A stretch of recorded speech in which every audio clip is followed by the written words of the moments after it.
So welcome everybody. We are very pleased to have you here tonight to hear Helen Erickson's discussion about the relations among reflexivity and another's worldview from an MRM perspective. Helen is the primary author of the theory and paradigm modeling and role modeling. She has had a private practice since 1976, had many different faculty and administrative positions at the University of Michigan, University of South Carolina, and University of Texas at Austin, where she did research, teaching, practice, and consultation. She's had several publications on MRM and holistic nursing, has had multiple awards, recognized as a Holistic Nurse of the Year and Lifetime Achievement and Distinguished Alumni Award. I could go on, but you don't want to hear me talk. I'm going to now turn it over to Helen. I know we're all looking forward to hearing what she has to say. Well, thank you very much. That was a very nice introduction. I think what I want to talk about is who I am as opposed to who I am as a professional. So of course those two merge. But before I get started into that and talking about it, I want to deal with a few issues that I think we have sort of on the board that we don't realize. And one is in the title that I offered, I used the word reflexivity. And for those of you who aren't familiar with that word or have a particular perspective on it, let me just share with you how I view that word. I see it as a combination of self-reflection, reflection on my relationships with my loved ones, and then self-practice reflection. I had the wonderful opportunity to spend a semester at the University of Michigan with Donald Cohn, who was one of the original authors on reflective practice. And one of the key things that he said to me that I took away from that experience, among many others, was that every time you interface with another person, if you are in the mode of thinking from a research perspective or a practitioner's perspective, and he purposefully put that there, then you should think of that person as an N of one, that individual is bringing something very, very unique to your experience and your understanding of the world, that we all bring our worldview in and superimpose it on people. Often, particularly when we're researching, we create these, if it's a quantitative research, there's no question about it. Qualitative researchers, we don't do this, but we superimpose on people the meaning that we give to words as opposed to asking them how they view the world. So reflexivity, that it means putting all of those pieces together. And I'm going to be talking a little bit about all of that as we go along here today, but I want to be sure to give us time for having a good discussion too. So, Margaret, do I have an hour or do we have an hour and 15 minutes? How much time do I have so I don't overtalk? You have as much time as you want until they drop off. Oh, okay. So if that's all right with people, I'm just going to continue to talk then. And I want to say that for those, if we talk an hour and a half or 2 hours, there are an hour and a half or 2 hours of continuing competency hours for those attending. Okay. Well, I don't think we'll talk that long, but I never know. I get going and I just don't seem to stop, and then things happen. So we'll see how it goes. So am I hearing somebody? Or am I hearing my own reflection, hearing my own voice back? It was somebody muted. Okay, thank you. So there's that issue of reflexivity. And then there's the issue of the movie bundles. And I do want us to get into some deep discussion about how those movie bundles, for those of you who saw them, how those movie bundles are reflected or reflect modeling and role modeling as I view the world.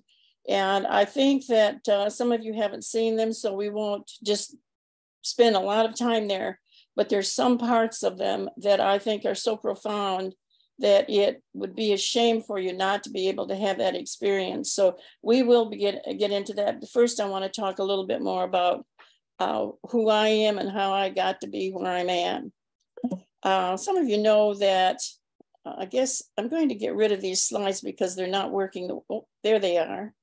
Some of you know that I have a family and we are a motley crew. There's no two people alike in this group. And even though some of them sometimes look alike, they sure don't act alike or think alike, although there's a lot of commonality at the base. So this is where that self in your family relationship is so important as you think about reflexivity and how it has impacted who you are and who you become and who you want to become. So that's a very key thing to me. And many of you have heard me say family's always first. So then there's the other piece of all of this that I have to share before I talk about modeling and role modeling itself. It's how did I get into this? Now, I have done this, always thought the way I'm going to talk about modeling and role modeling, only I hadn't labeled it and articulated it as I have now with the theory. So it's not anything new to me. It's how I practiced as a student. It's how I was reinforced as a new graduate to practice. And it's something that is just inherent in my being. I've been told that I was a healer in many lives, and my first life was in Solange. And so the person that told me that, who was a past life channeler, I said to him, well, where's Solange? And he said, well, I don't know. You're the one that lived there. That just was hysterical to me at the time. And I still laugh about it because it just seems, you know, here I am sitting down to have this past life reading. And this individual tells me, well, you've always been a healer and your first life was in a Solange and you lived in a little yurt by yourself, but you were the healer for the people there. So that was just kind of an interesting experience for me. But I've always had this sense that there's a connection with something that's very much bigger than I am. And in today's world, I call that the universe, the universal force, the universal law, God, whatever language is right for you. I think it's above and beyond any kind of vibrational level that we have as in the human form. And I'm going to talk a little bit more about that in a minute. But so how did I get into, if I practiced this all along, and I did, I graduated in 1957. And my first job was in Midland, Texas as the head nurse of the ER. And God bless them. I graduated in Michigan, and I told them that I was coming down and I'd like a job in the hospital. And they said, do you want to be the head of the ER? And I just had 3 months in the ER. So I thought, well, why not?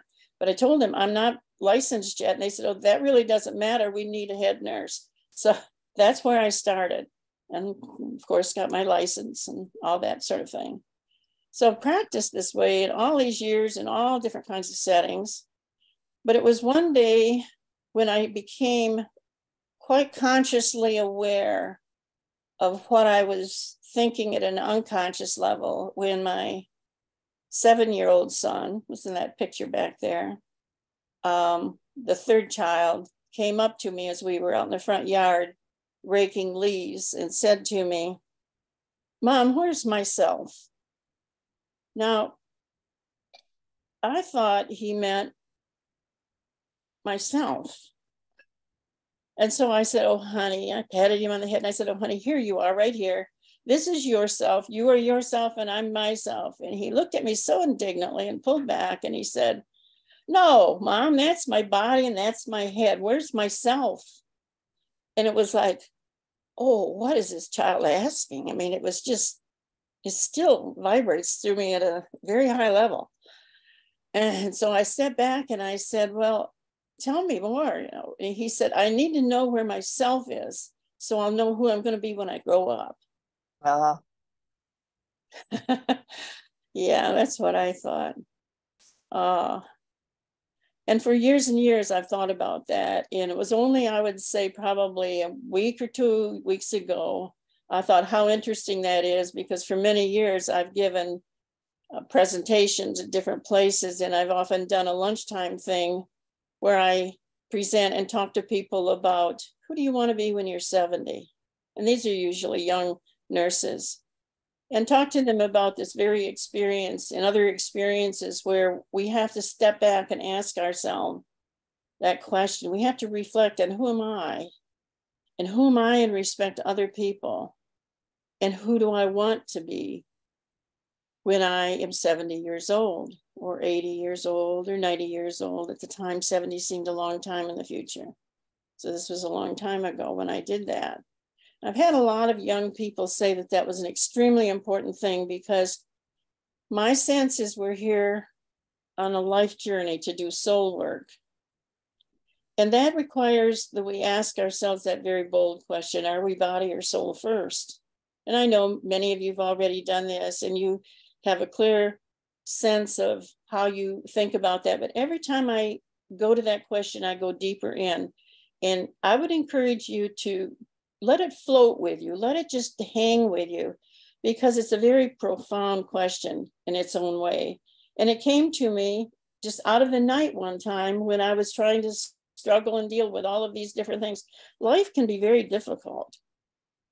It can be very difficult. So if we're here for soul work first, this is what I was thinking back then: why is life so difficult? And finally, I got wise enough to learn that it's difficult sometimes so we can learn the lessons we came to learn. What is our purpose for being? What is our reason for being here?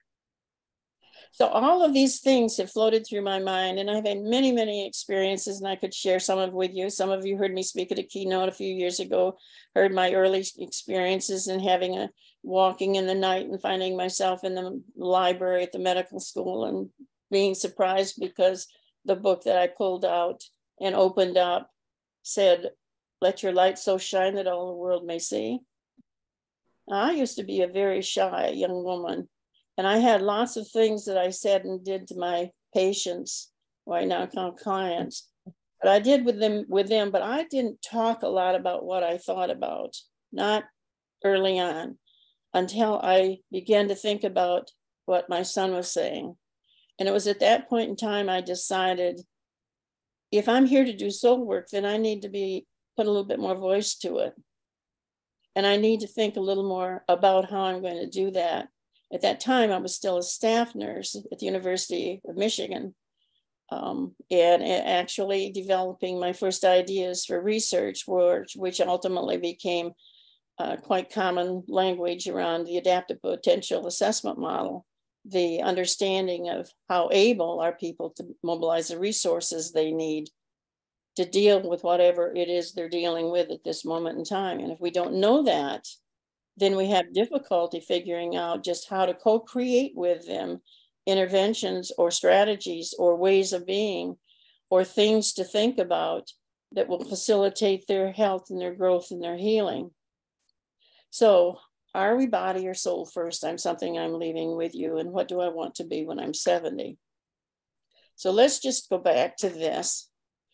One of the key concepts in modeling and role modeling that I wrote about in '82 when we first put out that work, and I thought about it ever since, done a lot of research with it and had other people do research with it, is the idea of affiliated individuation.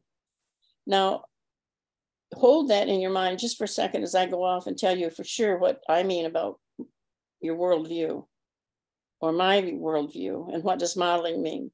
Modeling means drawing a mirror image, creating that image as much as you possibly can of how this individual experiences their worldview, their world, their life, what's important to them, what will help them, what will hinder them, etc. Those things are the things, if we just go in and start talking to people who are in a moment of need, particularly, will just spill it out.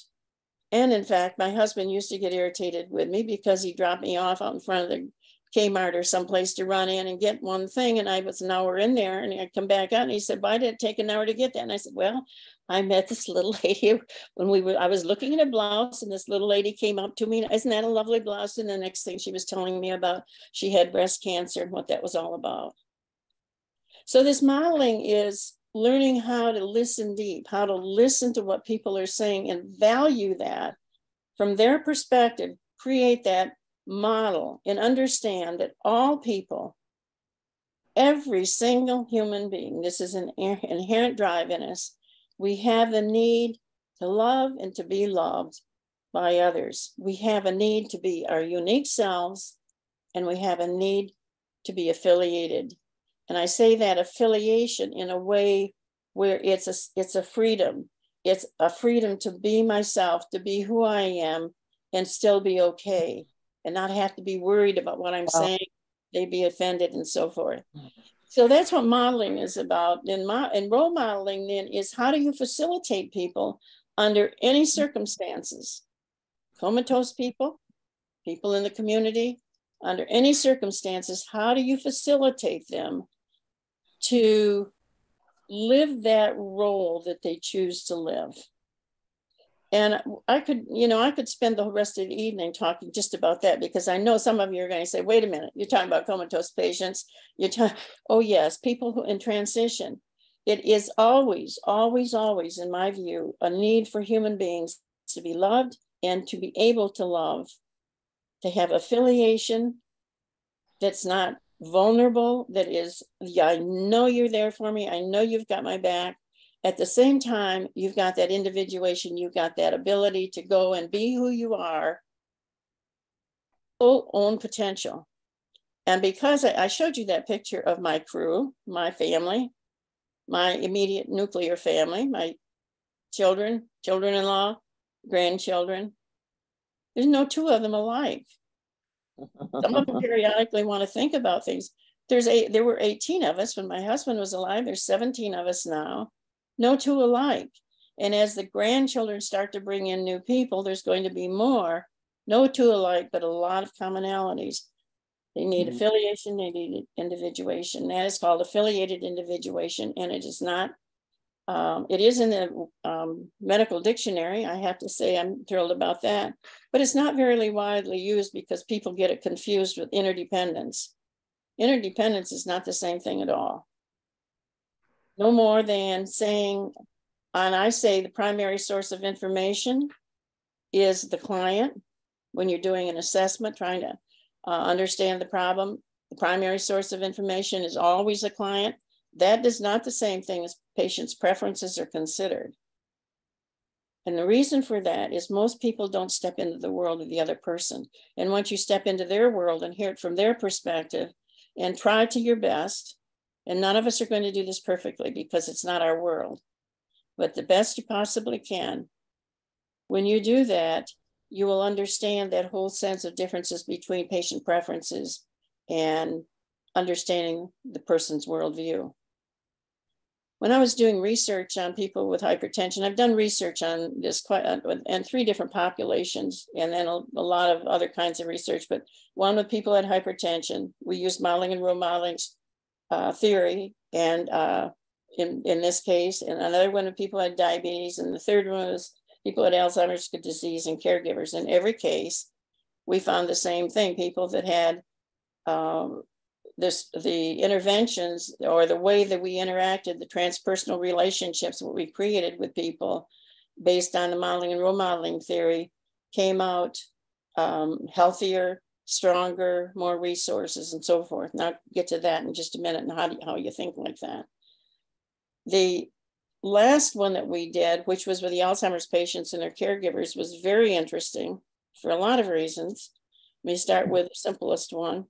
That was when we randomly assigned people to experimental and control groups, and we had 7 different groups of experimental control groups together that we had. In other words, there were 7 different people using modeling and role modeling, and in an event as in the experimental group, and then there was a control group for the same ones, okay? And there was no modeling and role modeling done with them. When we did our first pre-test, they were actually almost statistically significantly sicker, further along in the progress of Alzheimer's disease than the control group. And that worried me a lot at first, but after the first year, it didn't worry me at all, because what I saw was our people in the experimental group just kept, well, they were flourishing, even as they were declining very slowly, but still flourishing in that process. At the end of the 3-year study, we had 37% of the control group that was either dead or had been taken out of the family home where they were being cared for and were in nursing homes and were not, either non-responsive or very close to their last part. We had nobody in the experimental group like that.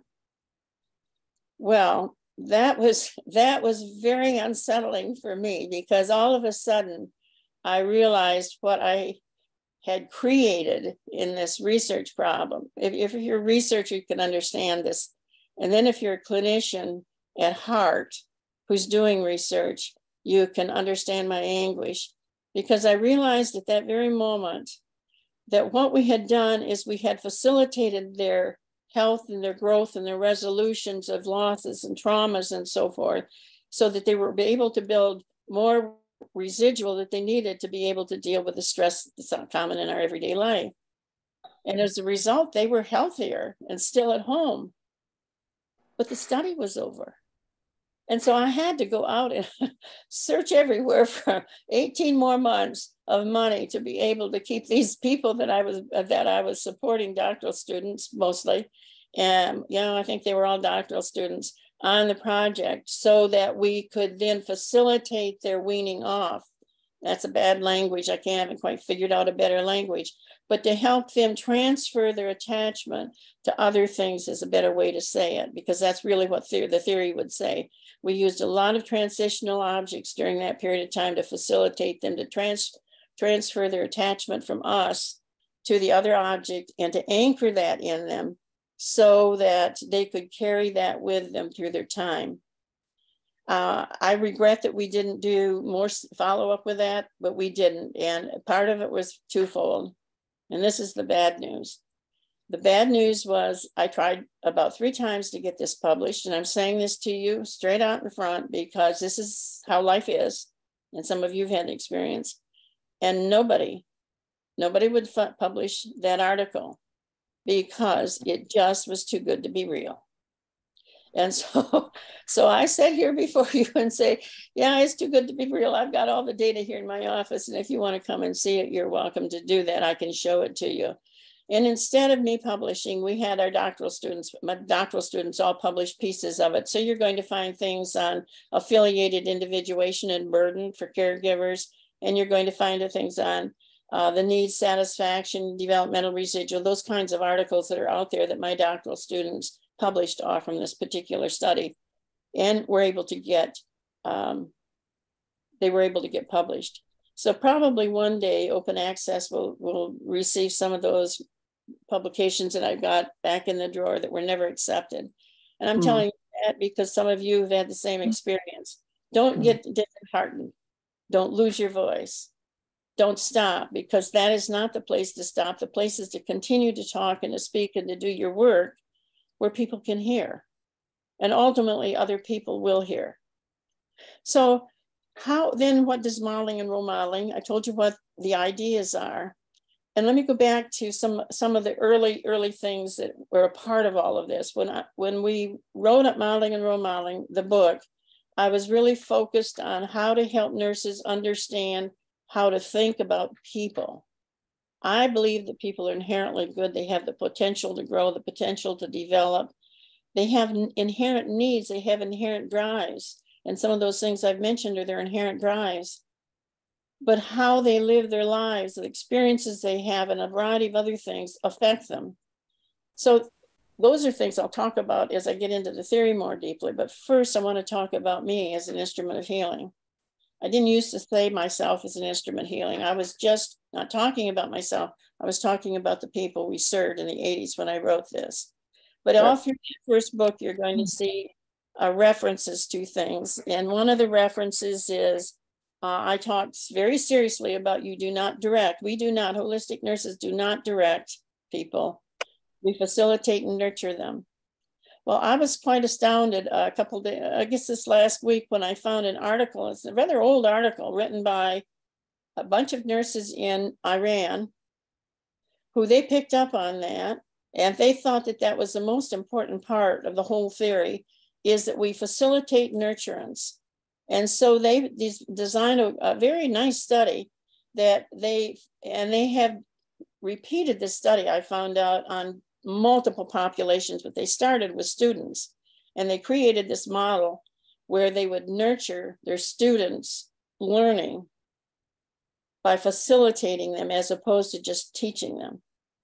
And it's a more active model. It's a Bruner's discovery learning model that I've always used. And they had called me. I talked with those nurses on the phone, I don't know, about 3 years ago, maybe 4 years ago, maybe even 5 years ago. It's in the last 5 or 6 years, I'm quite sure. Talked to a number of them at different times, and they used the model with their students, and they found those students who were nurtured, randomly assigned, okay? And then they worked with the faculty that had them on how to deal with them, and the other faculty, you can do whatever you want to do. Those students all succeeded at a much higher level statistically than the other students in their clinical programs.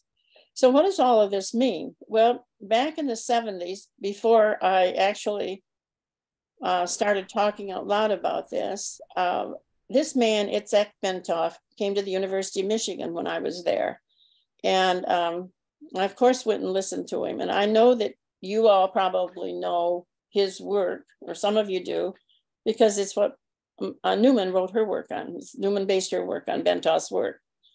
Bentov said some things that were so interesting to me that are a part of my basic philosophy about humans and my belief. I've always had this belief that I'm connected to something, you know, the universe in some ways. And nowadays I just talk to it and let it talk to me. But anyway, Bentov said that there's multiple levels of vibration in all human beings.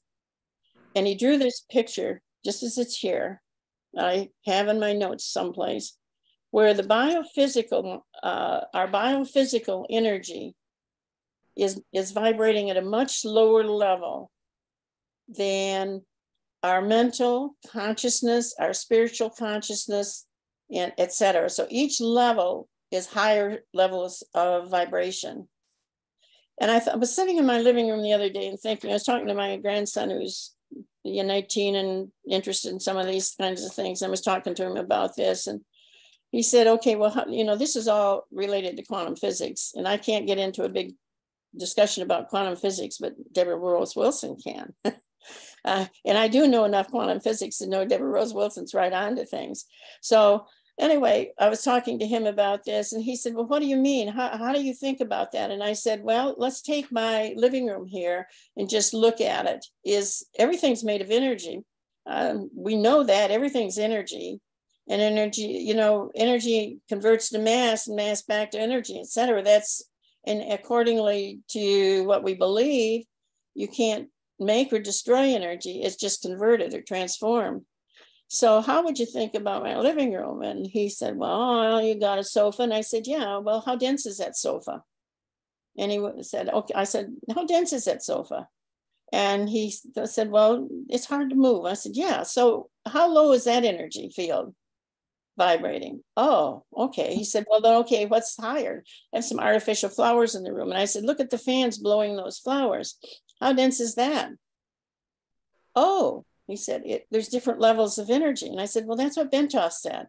He said that it's everywhere. We're all connected. Everything is connected. We all know that. I mean, those of us who like this language know that everything is connected. And what we do today affects other things in a ripple out effect in ways that we'll never know, because that's what the ripple out effect is about. But we can understand it and use it in a very practical way if we think about it from his perspective.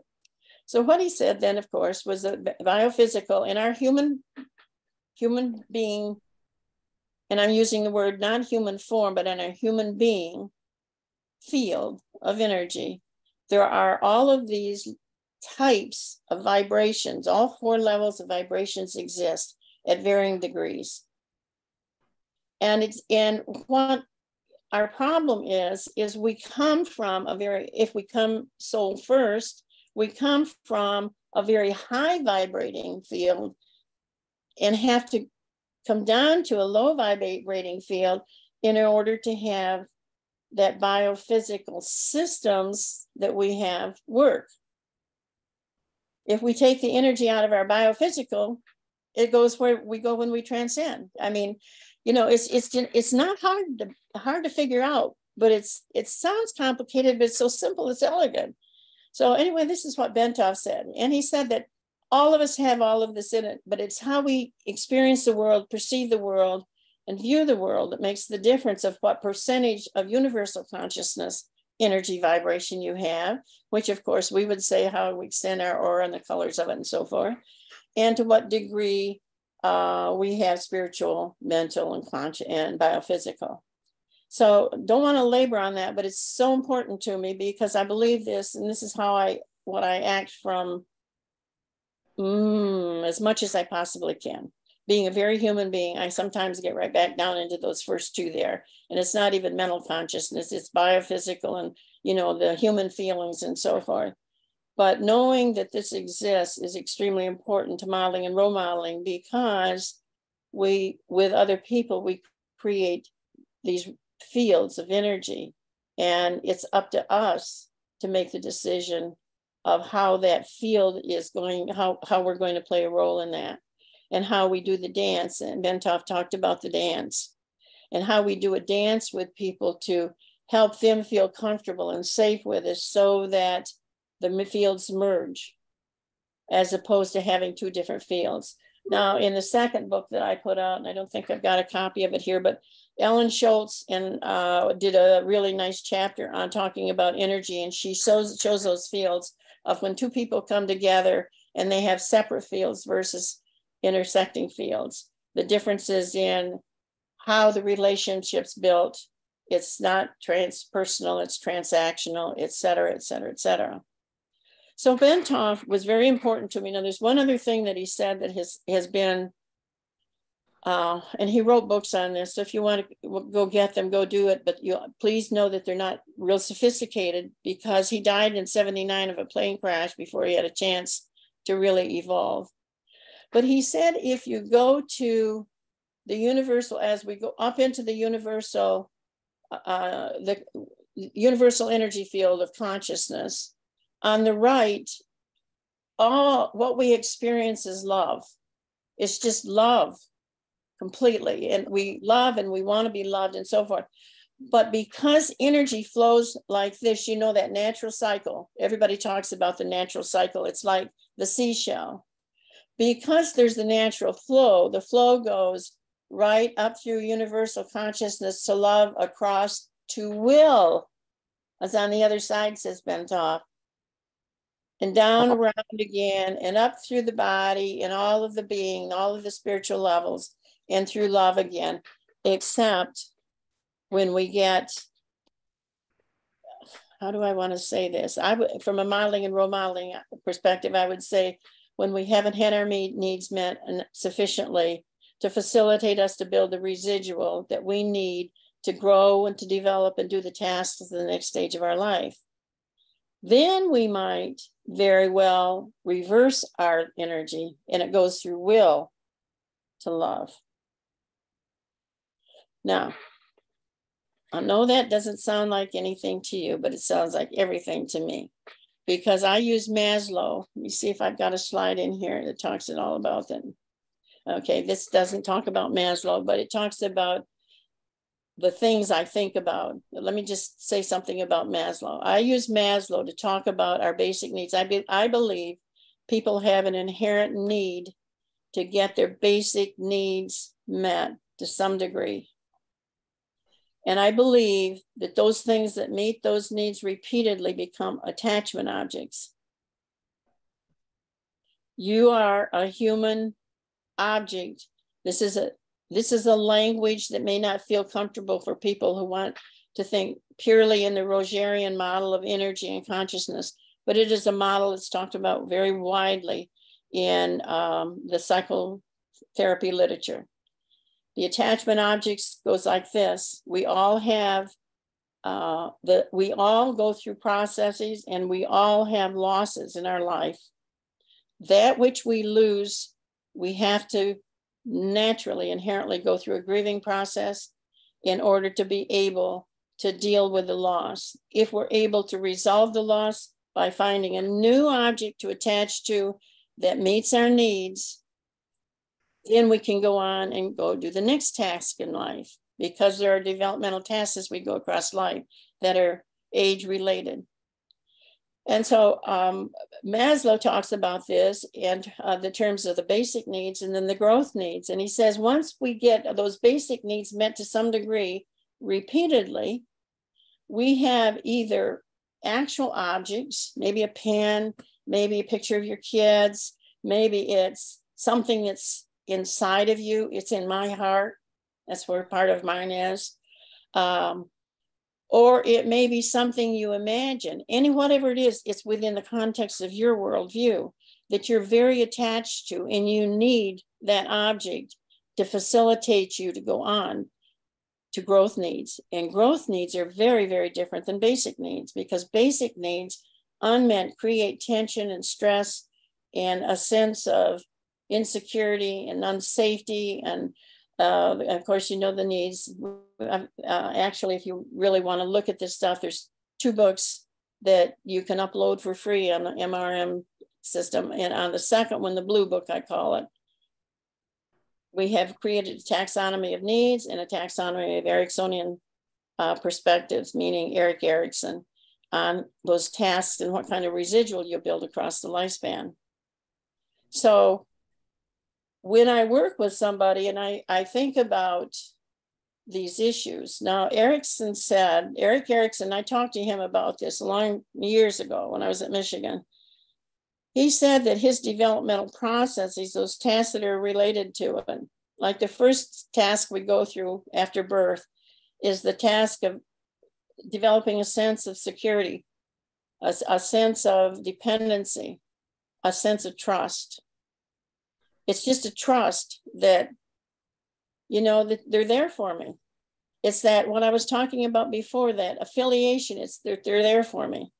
And now as I'm talking, you're beginning to think, some of you flash back on those movies and say, this is what they were talking about in the movies.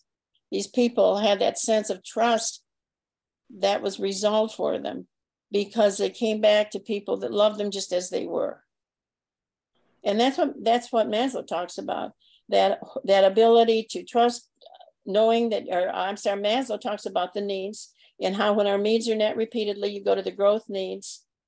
And if your needs are not met repeatedly through a lifetime, you develop a way of viewing the world. And he calls that deficit orientation.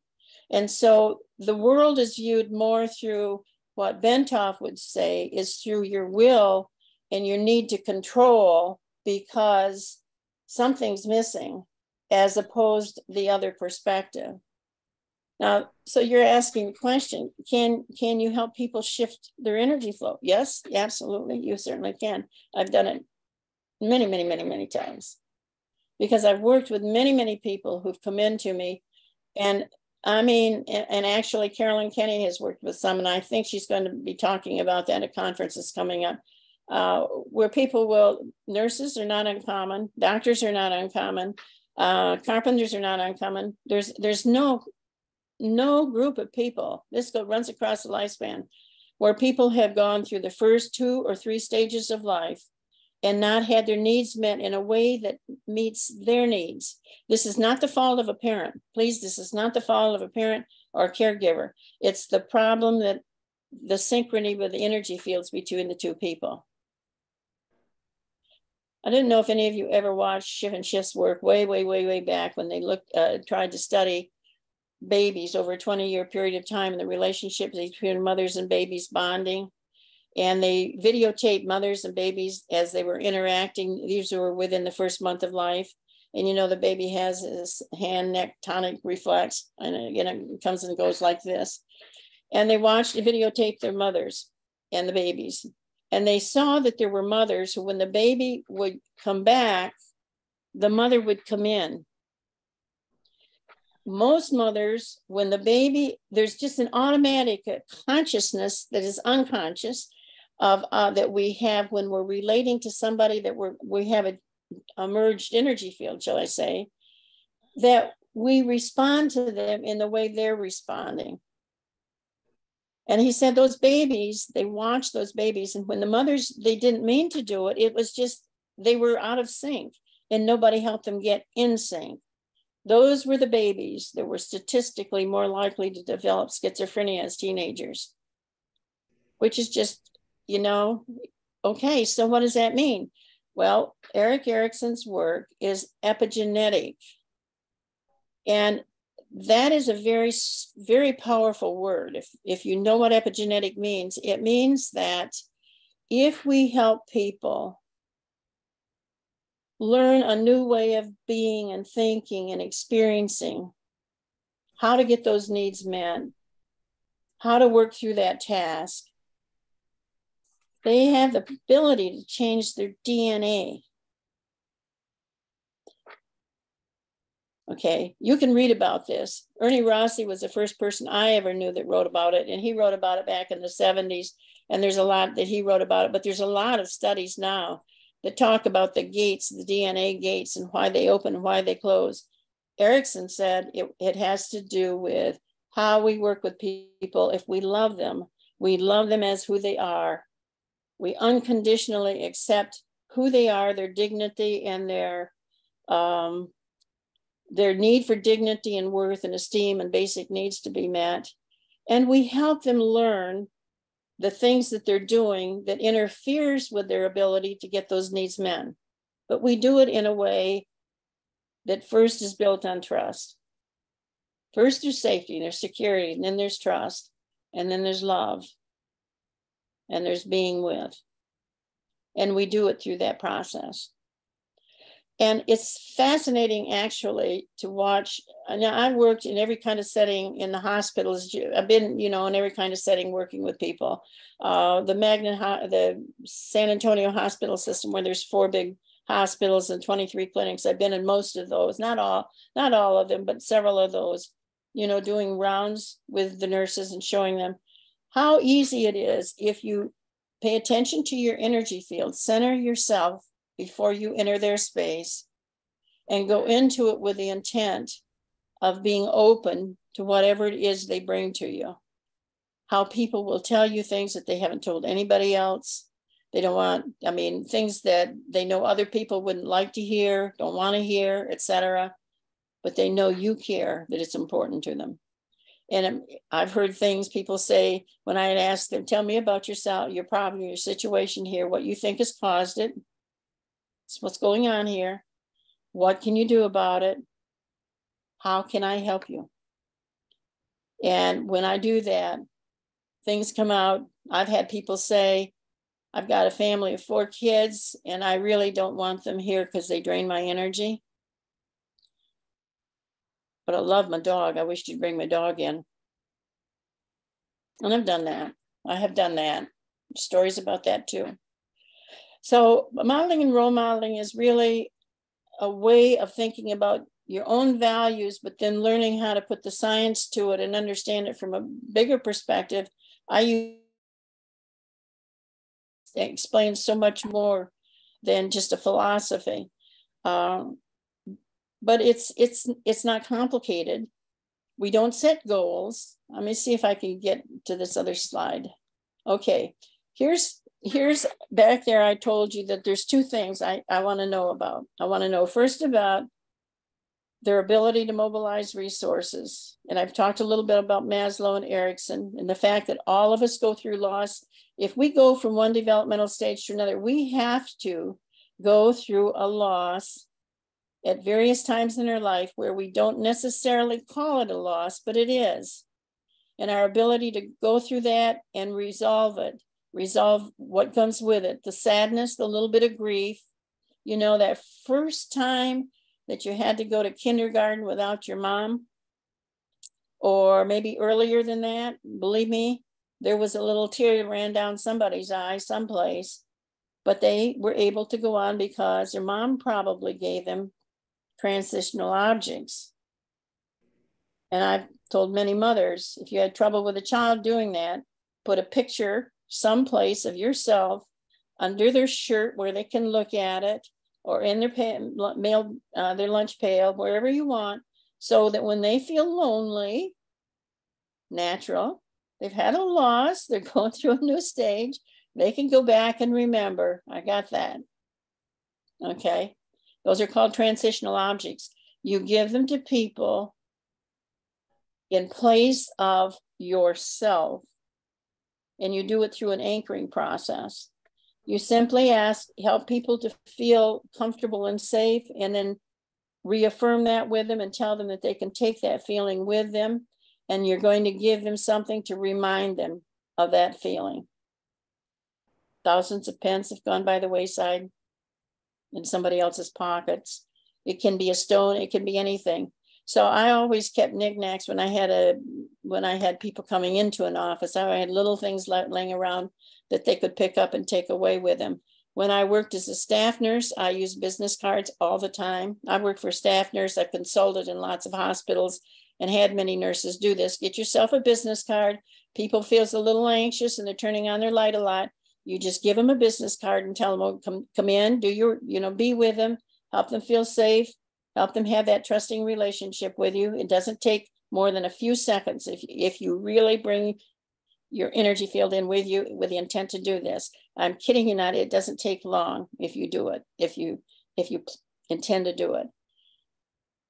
Get them there and then say, I know you'd like to have me come more often, but I have to go see these other people. I've got 18 other patients, but I will be back, I promise you. And if you really need me, you count up to 3. And if you need me, if it gets up to 4, okay, then you really need me. Here's my business card. You call me on the light. They didn't. And I've written about that too, about not having lights on. And why was that? Well, I discovered afterwards is because I was giving business cards all over down out there of I'm your nurse. And they will hold those. I have had people who I've worked with, one man I worked with in a hypertension study who kept his contract with me because we wrote a contract together at one point in time. And he kept that contract for 30 years.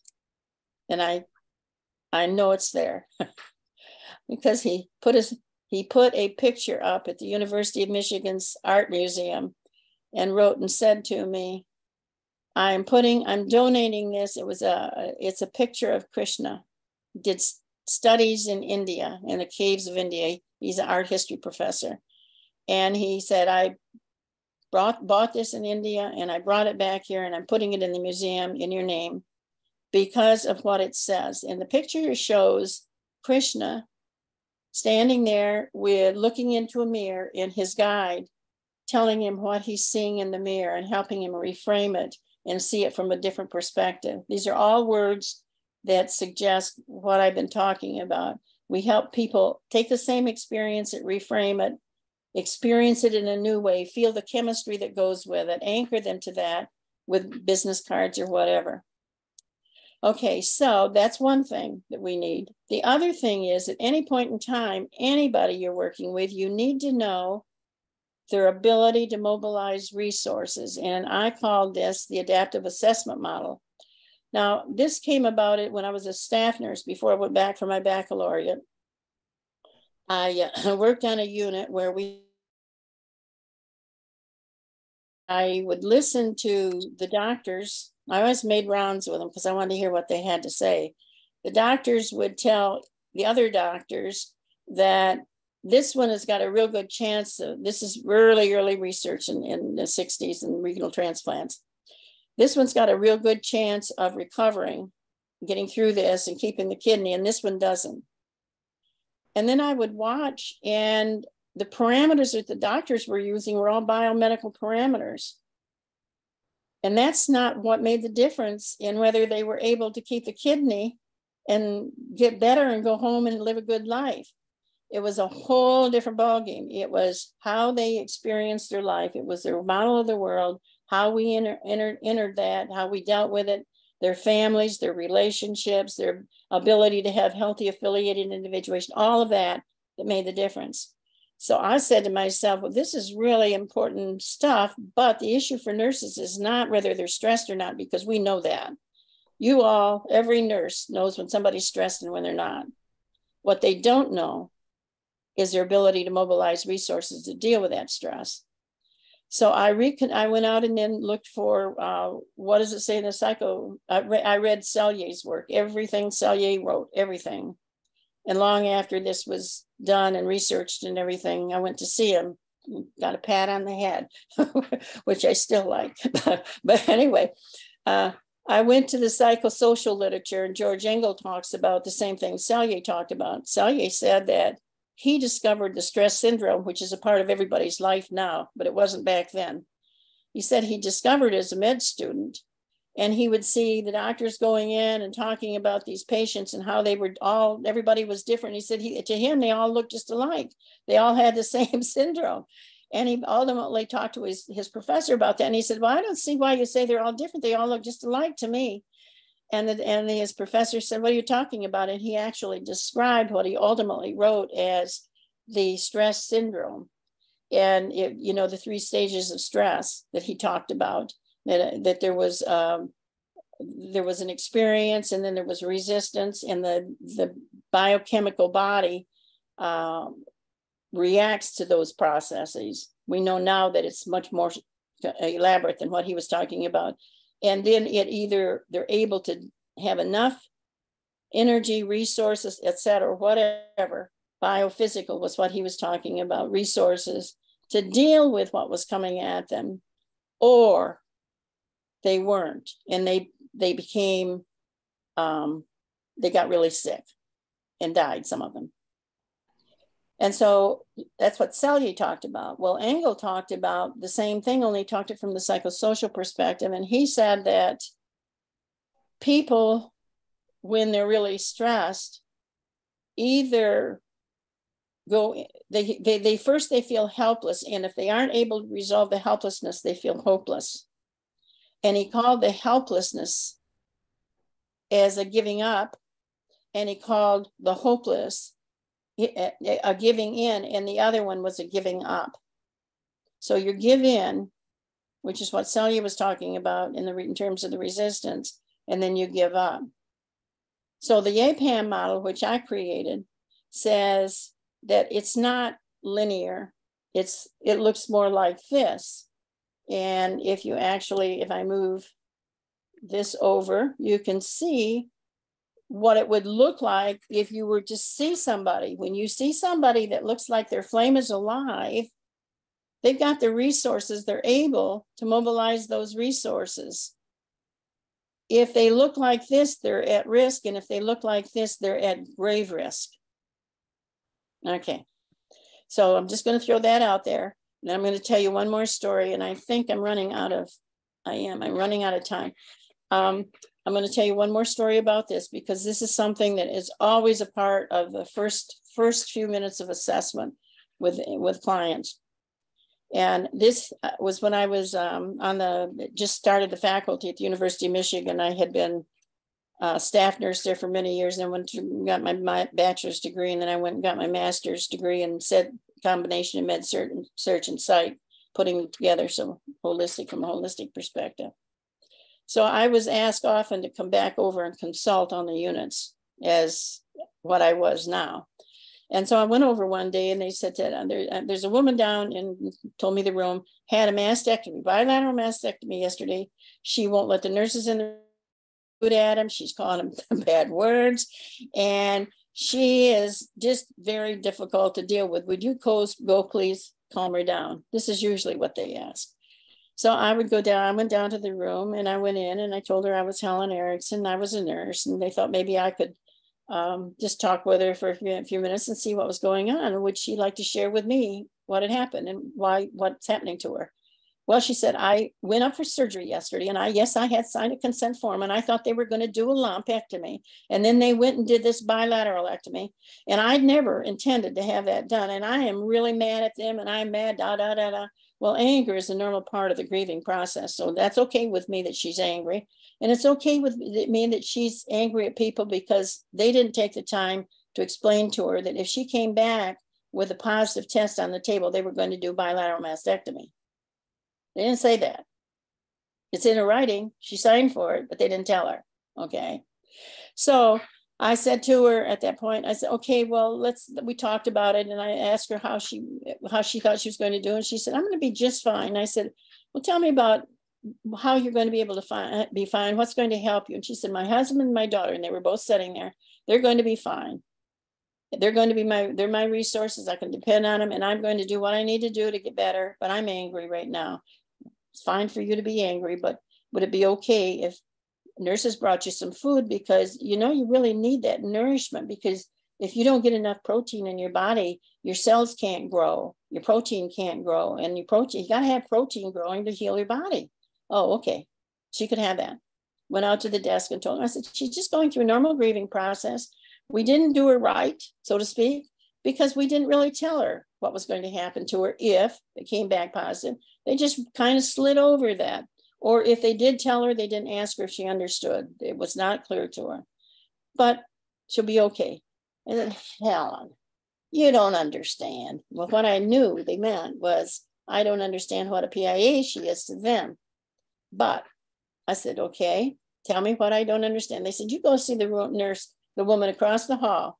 She had a bilateral mastectomy yesterday too, and see what she's doing. So I went in. Now, remember, the first one sitting on the edge of her bed. Pretty good first day post-op back in those days, believe me. We do those all the time now, but not back then. People stayed in that bed for 3-4 days usually.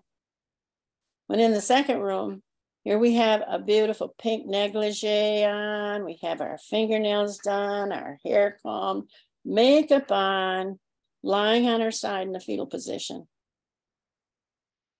Now, I hope you know what I saw. What I saw was number one. Number two at the very best. If something isn't done, this lady is in deep trouble. She's going to get complications because her body is responding to her psychosocial experiences. I didn't know what they were until I walked over and touched her. And I put my hand down and I said, I'm Helen Erickson. I've been asked to come in and talk with you a little bit and see what I can do to help you. And she looked up at me and tears ran down her face. And she said, nobody can help me now. She said, my husband was running around before I had this, and now he's gone for good.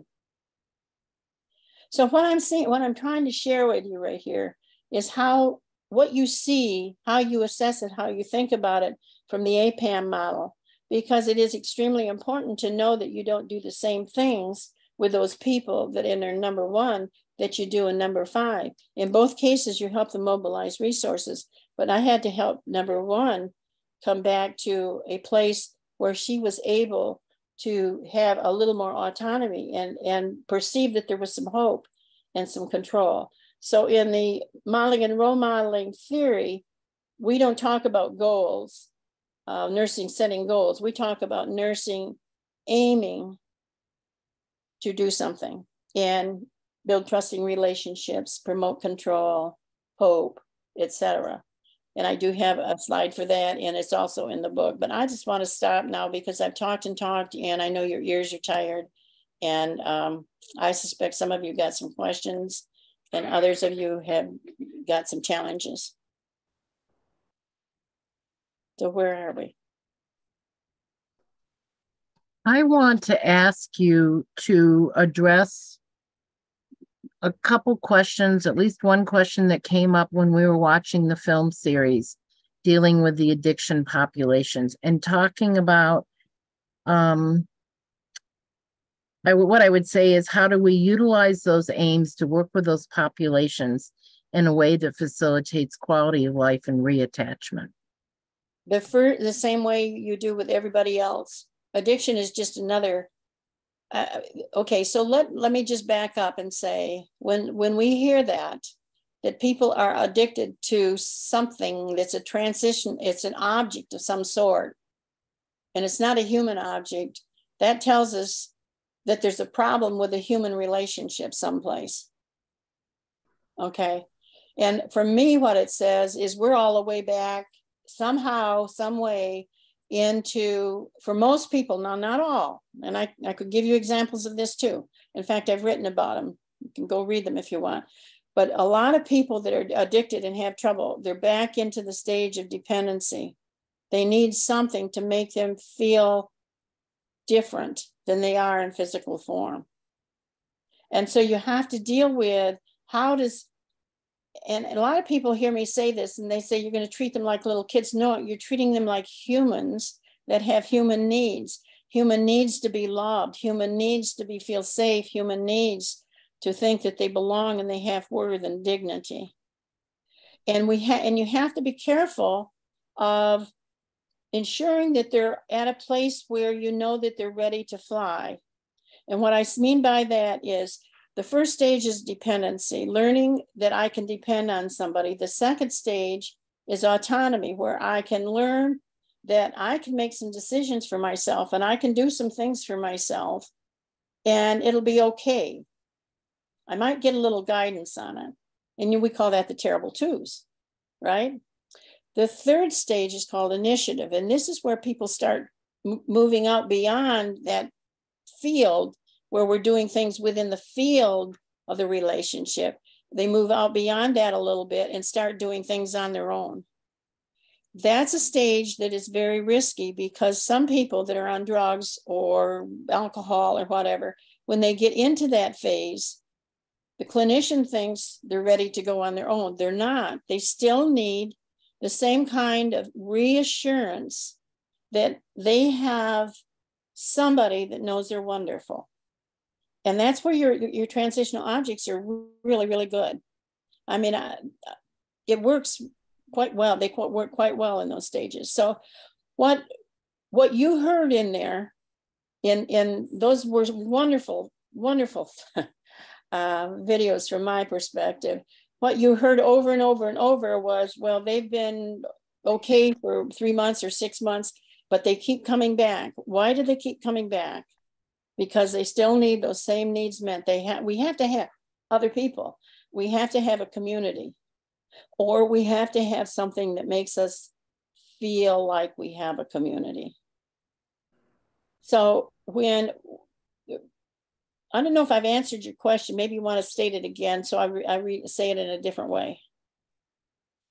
Well, I think when you talked about nurturance and facilitation as major concepts or constructs in MRM, that was something that was repeatedly addressed in Paul's documentaries. And one of the quotes that I have right here, because I wrote it down, was that from one of the films was aligned with that nurturance and facilitation. And it was, why judge someone else on the way they carry their pain?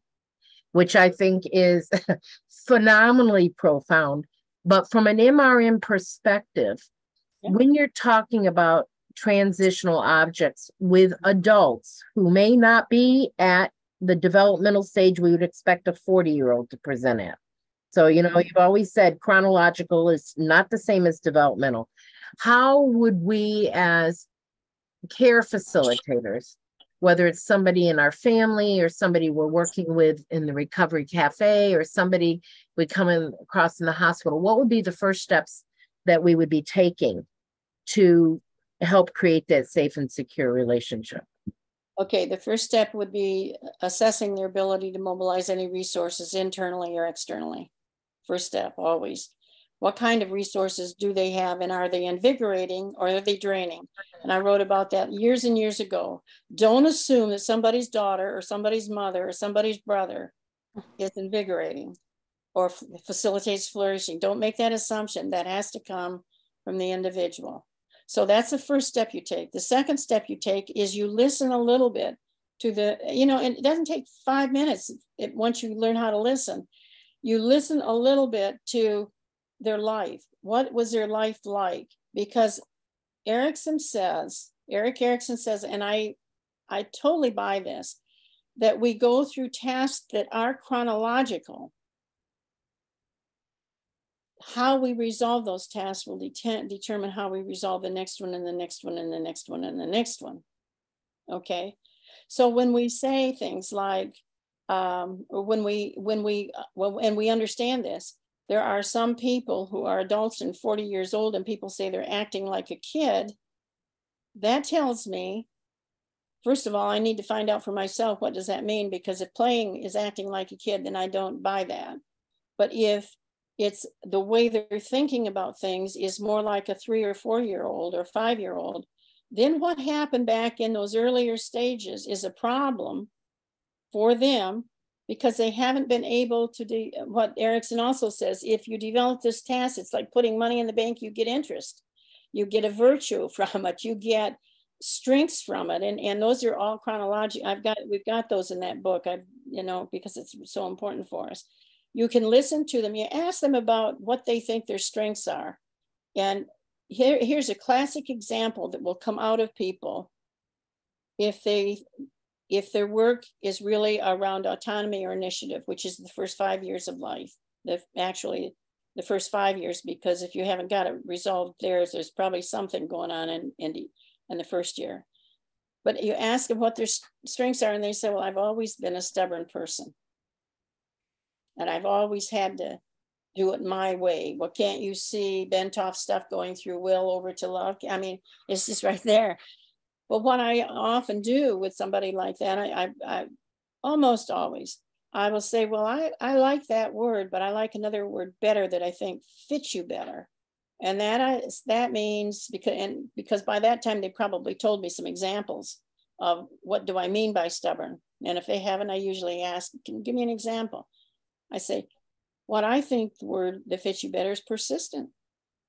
That you didn't give up. You didn't let go. You're hanging on there and you're continuing to go with it. And people, that's called reframing, by the way. That's a very, seeding and reframing are big in the communication world about how you talk to people about things like this.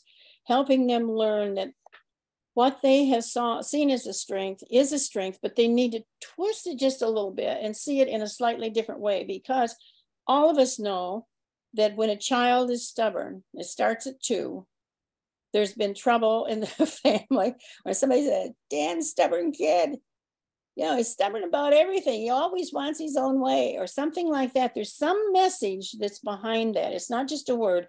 There's a whole context that's behind it. And when you change it over to persistent, you change the context.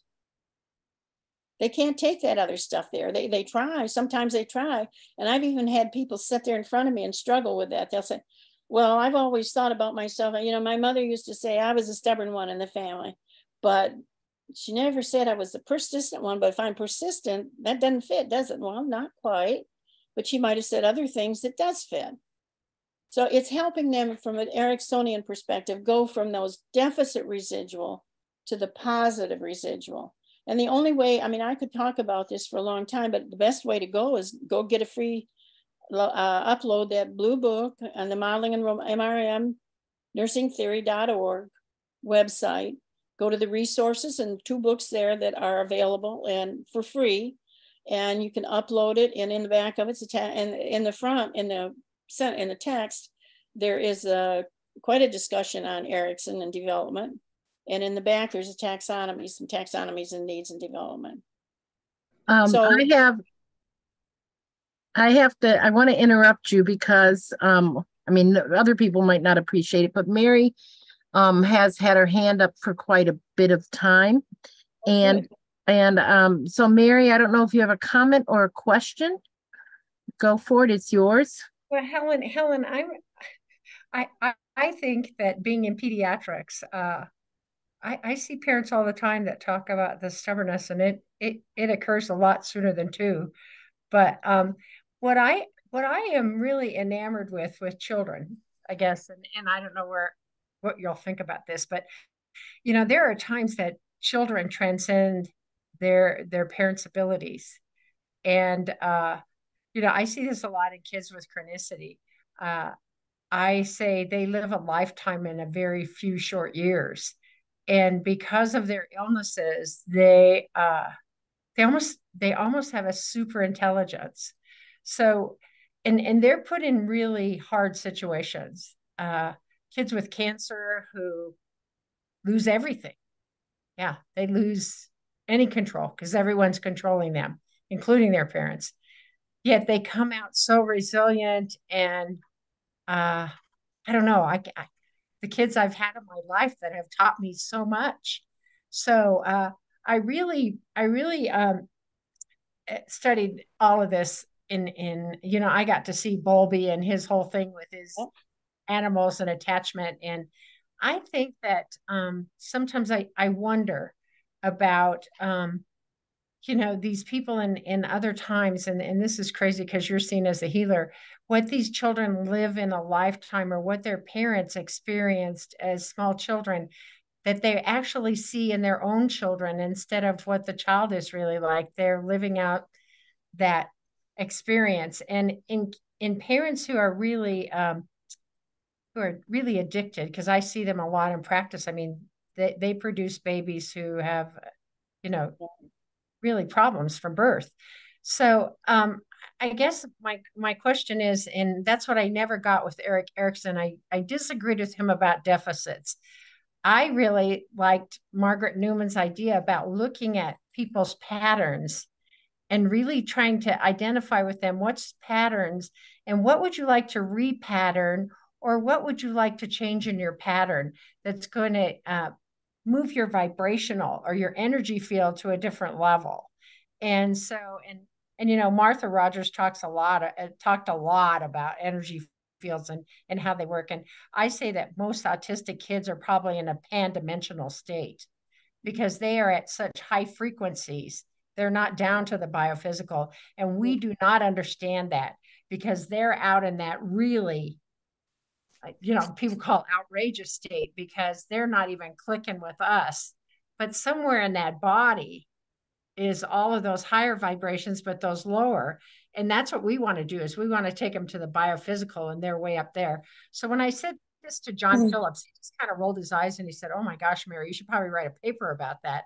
And I said, "Well, I don't know how yet because I haven't looked at kids enough. But when I deal with kids, and especially with kids with autism, and I look at your model, it makes absolute sense that they're moving in all of those directions, but really not in the way that we might be able to. So that's what I love about you is that you don't have to, you don't move to patients with a goal. You accept them where they're at and you work from wherever they're at and not say, well, this is a goal that you should be setting, because much of our nursing is based on that. You know, health coaches set all these goals with people and say they should be doing this and this. Or a nurse goes in and says, well, by the end of the day, I want this, this, and this accomplished. And what we really should be doing is listening more to the story and trying to tease out what you're saying. Yeah. Am I off base? Okay. Not, you know, we're very much in synchrony. We're just using different languages to express it. Yeah. And, you know, when you talked about the children, it took me back to being a student nurse where we had a little boy, 3 years old, that was dying, and he was going to die in the hospital. It was pretty clear at that time of cancer. And he was just a wonderful little boy. What I would say was he was very, very spiritual child. Had his soul was right out there. And I went in one day and his mother was crying and he was sitting there holding her hand. And I thought, oh my gosh, this is terrible for the little boy. His mom's crying. And I said something to him. I said, "Are you okay?" And he said, "Oh yeah, it's my job to comfort my mama." He said, "I know where I'm going and I'm going to be okay. And I'm coming back too. But my mama doesn't know that yet." And, you know, that just gave me chills at the time. It still gives me chills when I think about it. But what I gathered from that and my own children and, you know, people like you and so forth is that if we say we're soul first and that soul comes to the body, in the soul, we're vibrating at a pretty high level when we come in to the body, when we merge with the body. And when we're born, that must be a pretty big trauma going through that birth process where we're required, my goodness, to make that body work.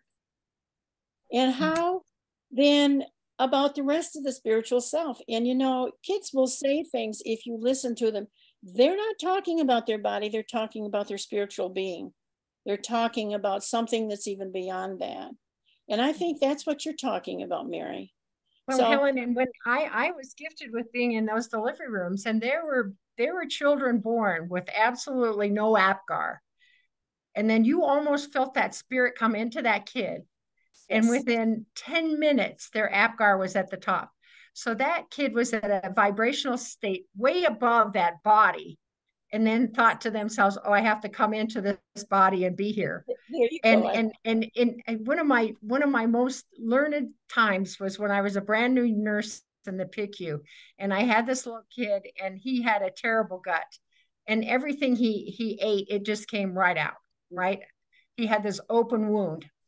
And so I said to him, you know, because everybody was just like wanting to avoid him because he was hard to take care of.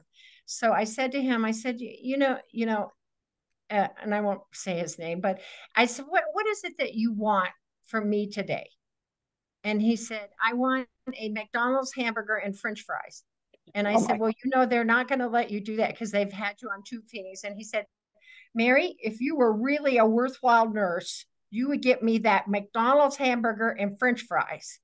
And I said, well, I'm going to be that worthwhile nurse today. Okay. So I got the surgeon up there and I said, you know, what chance do you think he has pulling through? And he goes, zip. I mean, we're just waiting for him to die. And I said, you know what he really wants? And he said, what? And he said, a McDonald's hamburger and French fries. And he said, so what do you want me to do? And I said, I want you to okay that. And I will go across the street and get that for him right now. And he said, okay, all right. You want me to write it in the order?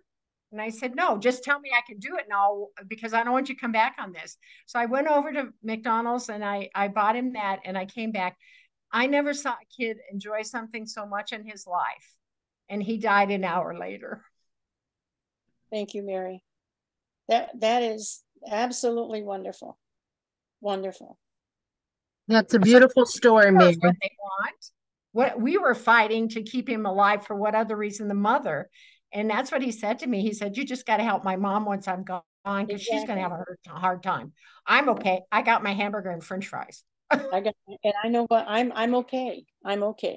Yeah. Children tend to be still connected to that spiritual source that we let go of in order to do our physical work. And Jennifer has her hand up. Jen Wright. Where are you, Jen? Oh, there you are. You got to unmute though. Yeah, thanks, Helen, and thank you, Mary, for sharing that.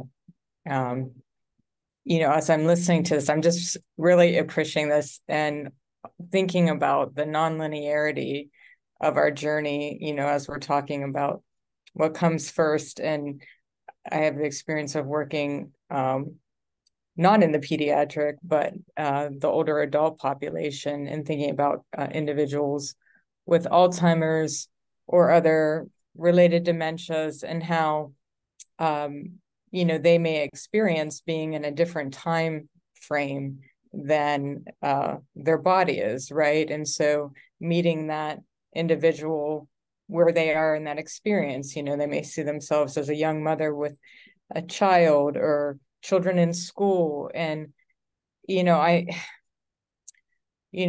don't really have a question because I'm, incorporating all that you're saying here, but I'm, in the energy of everyone here just contributing. I think it's, for me, and when I'm reflecting or when I'm writing a poem and thinking about, I don't know that I'm really thinking when I'm writing a poem, but these questions emerge. And, I agree. I mean, I really resonate that we are souls here on a journey, having experience to learn and grow, and that we do come back and have journeys and continue. I think what would be a bigger existential question that I don't expect to be answered in the next, few minutes, but I wonder what your thoughts are when we talk about people needing love and acknowledgement and that unconditional acceptance, how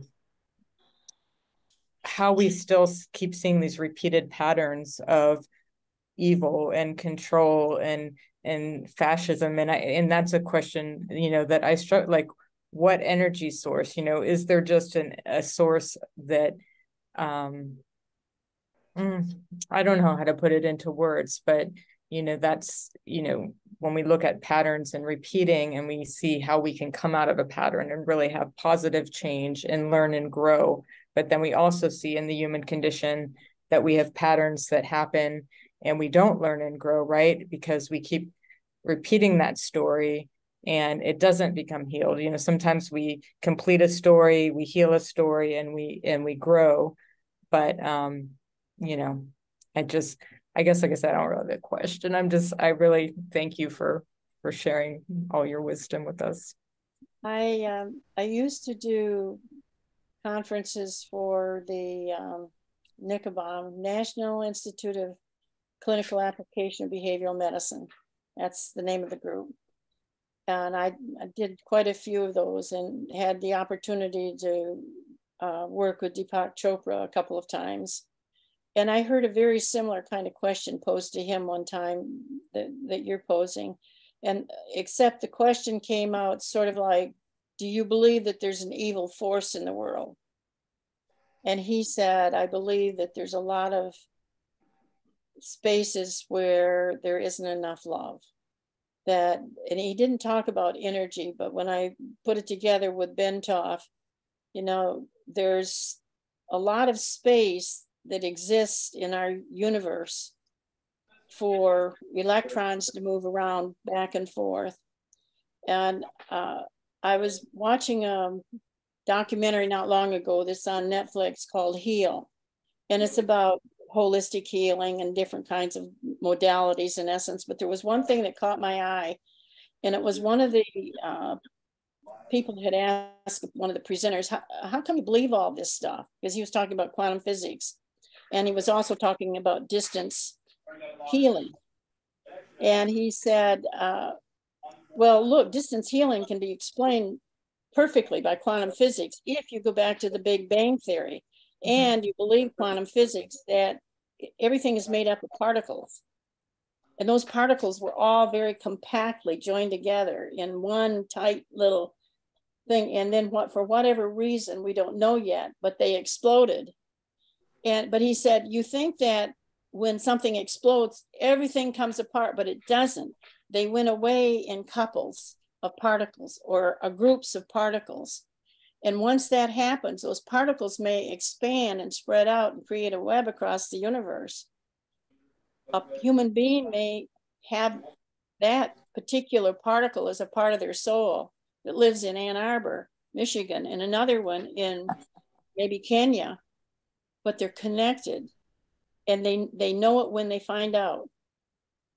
And I was just struck by that. First of all, we've had experiences when my husband was extremely sick, had open heart surgery and then had a second open heart surgery and really wasn't expected to survive. And I stayed with him 24/7 at the time. And in the afternoon, I'd get kind of tired. So I would go over and take a little rest on the settee, the little place they had across the room, which is probably about 6 or 8 feet away from him. And he would say, this is the only time he'd say this. He'd say, oh, that's so nice. I'd say, what is it that's so nice, honey? Oh, the way you're rubbing my feet. Well, you know, I'm over here and he's over there. And I wasn't thinking about rubbing his feet. Believe me, I was thinking about taking a nap. And so he'd say that over and over. And I thought, well, isn't that interesting? But I didn't think any more about it until our kids who happened to be in Turkey at the time, my son and his wife, and every day at that same time of day, they would send healing energy to his feet. Now, you all have read stories like that and heard stories like that, but that happened. And it's like, okay, this is what Dossie talks about. This is what a lot of people talk about in distance healing. That's what this man talked about in that video on healing. He said the reason that can happen is because those particles were combined at the big ball before the Big Bang. When they spread out, you can't destroy energy and you can't make it. It was already there, but it's spread out now and it's spreading and spreading because the webs are getting bigger and bigger. Is that entanglement? Is that what Deborah Rose was talking about about the entanglement? Yes. And it's just an interesting thing to think about when you stop and step back and say, okay, a lot of people say you can't think about science when you think about these things. I think if you do think about science, it just validates everything you're thinking. You know, only sometimes it gives it a keener edge. It's like I pay a lot more attention to stuff anymore than I used to. I had a grandchild who, when he was 4 months old, 3.5 months old or something like that, I went into their house and he was in his little chair and he'd like to sit in that little chair and look around. You know, it was one of those little things you could bounce up a little bit. And he'd sat there and all of a sudden I realized he doesn't move. His chair moves because his mother moves the chair, but he doesn't move. And his face is getting flatter on this side. And this side, it just wasn't round anymore. So I sat down beside him and I said, look, I called him by name and I said, I know you really like where you are, what you're doing, but it's going to be more exciting if you learn how to use your body. And I helped him, pulled out his arm. I said, see, you can do this now. I'm gonna pull it out, but you can do this too. And I can do this. And then I showed him, took him in my lap and I said, you can even do this. You can come up and stand with your feet down like that and put some weight on. You can do all those things. My son looked at me. My daughter-in-law she took it all in. It was okay with her, but my son looked at me like, ooh, where's mom going with all this? Kind of all up mom do her stuff because she was loving on the baby. And then I put him back. And you know what? We never saw him lay there still again. So the same kid came into my house a few days ago and he said, because he loves to talk about everything I talk about, like this stuff. And he said, Grandma, he said, I got a really, he's 19 now. I've got a big question. I said, okay, what's your big question? And I expected it to be about, well, what should he get for his apartment or something? Because he's moving in, he's a sophomore next year and he's getting an apartment with 5 other kids. That's what I expected it to be about. But no, his question was this: when you say something, how do you know that it's true? Do you believe it or do you know it? I had to think about that for a little bit. And I said, well, I think a little bit of both. Because I believed it, I started looking for evidence to support it. And the more I did that, and the older I got, the more evidence I saw. And because I found the evidence, now I know it. And it's going to be pretty hard for anybody to change my mind about it. So these are the things that I think are mysterious to us sometimes, but the more we open ourselves up to hearing, the more it comes to us. And I'm going to give you one more example, and then I hope I need to stop. And when this example is done, Deb Shields has been very patient. So after this example, Deb will comment or ask a question. Okay, Deb, you want to go ahead, Deb, and I can. She said no. She said go ahead. Okay. After my husband passed, and he transcended in our home. After he passed, about a year and a half later, I decided I needed to get some help cleaning. And I do this once in a while, but I thought, well, who will I get? And I said, I'm just going to go and the universe will guide me. And sure enough, I didn't know exactly where I went. I think I looked next door neighbor or something, and there were these 2 women that wanted to house clean, and they promised they'd do a good job. And they'd come over and give me a quote and everything. So yeah, okay, the universe told me that, guide me there. I'm going to pay attention to that. So they came over and they knocked on the door and I went to the door. And the first one said to me, before we say anything more, I want you to know that we're both deaf. And I can lip read, but she can't. So I have to tell her what you're saying. And I said, oh, well, that's great. Okay.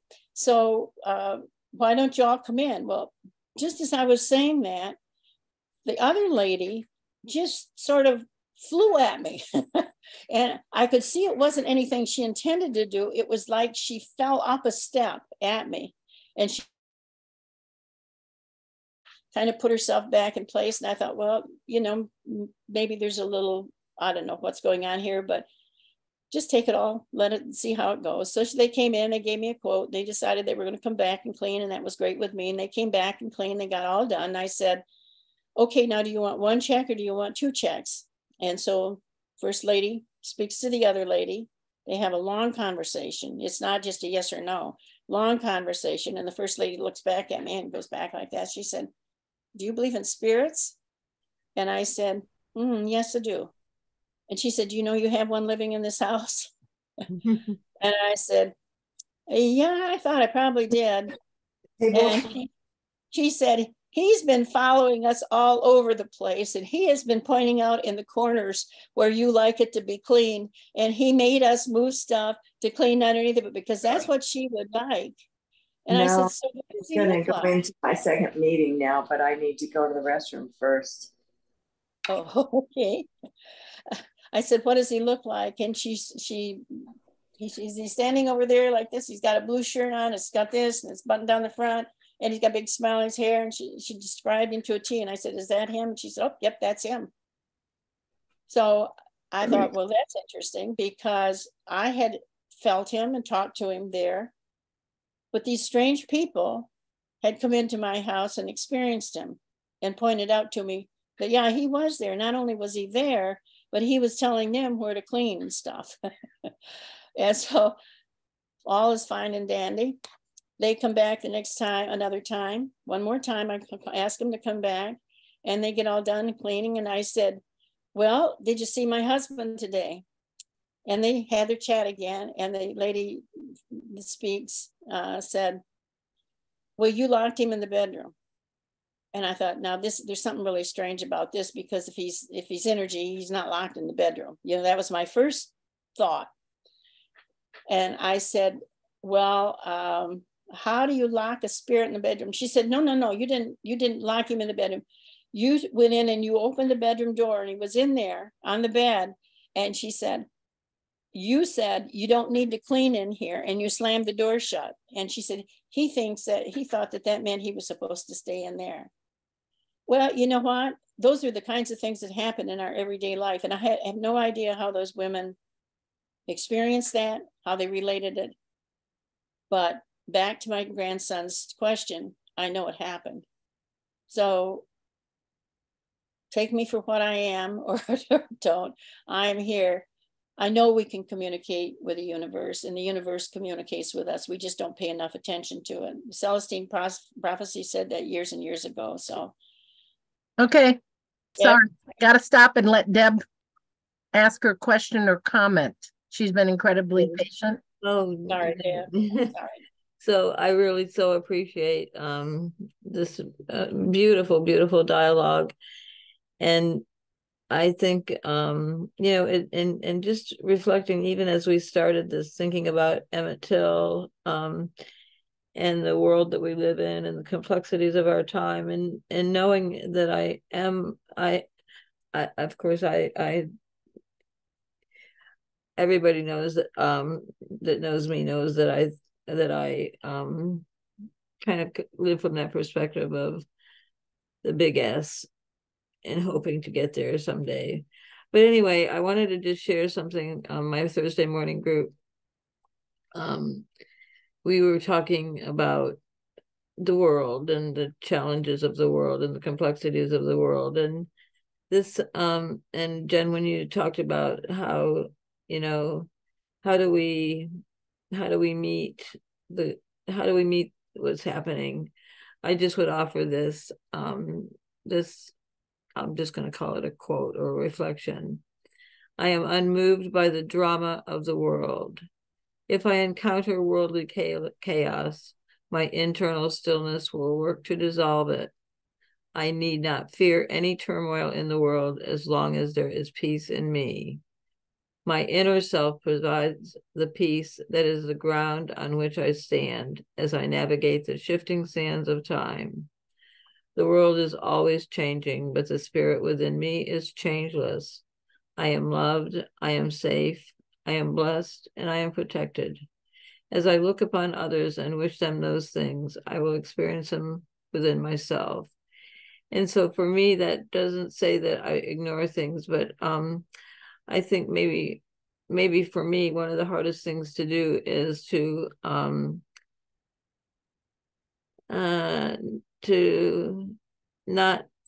not become that which is so offensive, you know, so to not respond, you know what I mean? So to keep myself centered and to keep myself doesn't mean that it doesn't mean laying on your back and not advocating, but it's where am I advocating and how am I advocating? Is it from my soul or is it from my ego? And it's easy to say that in a Zoom room filled with people like you, but you know, when the rubber hits the road, it can be pretty tough. But I go back to that saying, as long as I keep peace in me, then I won't hate everybody that is different than me just because they're different. You know? So I just offer that. So I thank everybody so much for this really beautiful dialogue. Thank you, Deb. Helen, I want to read this from Cheryl. It says, "This has been such a wonderful gathering today and talk. I work with patients on opioid pain management where we're so focused on ticking off our safety check boxes. I was told I listened too much and too long. You have confirmed my commitment to my community. Thank you." Learning how to listen and find the pieces that help you facilitate them is part of the trick. Because if we don't have a way of framing what they're saying, then we can listen to a lot, but we don't hear what they're really saying. I don't know how else to say that, but I see Paul's here, and I just want to say, Paul, I watched your video, your clip on Recovery Cafe, where you talked about the soul and everybody's soul, and that was absolutely beautiful. If some of you are here don't know who Paul is, he is the person that produced, did everything with the videos that we've just completed, and that will be available for the next several months if you're interested. And they're about people with addictions, but they could be about anybody that needs help. There's, that's what was so wonderful about them, because the things I heard people keep saying in there is, this is what people need. This is what people need everywhere. It's not just people with addictions, although that is a serious problem in our society. So let's put the emphasis there, yes. But if we took more of our time thinking like that when we went into the room of somebody who is dealing with any kind of a problem, we might have an opportunity to have more light in the world and less darkness. I just think that we haven't spent the time with each other that we need to spend. And maybe this is a time for us to revisit, what does that mean? How do you connect with people? And how do you think about that in a different way than what we're doing socially as a human species? So I think that statement is really important, because I know in the film series, and I think Paul has mentioned this too, about when people can't connect to each other, and they connect to the bottle, they connect to the pill, they connect to gambling, now we know connect to video games, but whatever is that transitional object that you talked about that people are connecting to, and trying to help them reattach in a healthy way to something that brings them quality of life. And I'm going to stop because Candace Moore has her hand up, and I know she probably has a question. Go ahead, Candace. Interject this one thing. That's because the drug has this impact and is their primary relationship, because it's dependable. Mm-hmm. Unfortunately. Can you speak up, please, Paul? We want to hear what you have to say. Can you? I'm just saying that it's the primary relationship becomes the drug, and dependent on, and it becomes state dependent. So even if they think it's terrible, but they can rely on it, even though they know it's wrong. Yep. That statement is incredibly important. They can rely on it. And with that, Candace, it's all yours. Trusting functional relationship. Yeah. I don't have a question. I feel like Jen Reich, like there's so many things spinning around, I couldn't even formulate a question. But here are a couple comments. One is that clinically, children are not my clinical group. So I only know children because I am a nurse who learned about children and have 3 children, and now I have 6 grandchildren. Mm-hmm. What I have realized now, watching my grandchildren, because I think when my children were little, I was too busy to pay as much attention to my point as I'm going to make now, which is this. I think children are born knowing everything. I mean, everything. Everything that we think we're discovering here along the way. I mean, everything. Quantum physics and beyond. So I think we should be paying attention to the children and what they know. not just about themselves, but the universe. Just born knowing everything. And Jen Reich mentioned her clinical expertise with older adults and dementia. That's also mine. And the word that comes to mind for me right now is, for all human beings, is validation. Everyone wants validation.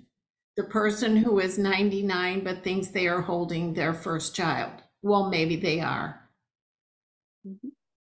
And so validation, which is what you're really talking about when you say really listen, because only when you really listen can you validate what you really heard. So wonderful, wonderful. Thank you so much for this late in the day stimulation. Thank you so much. My pleasure. Thank you. Thank you, Candace.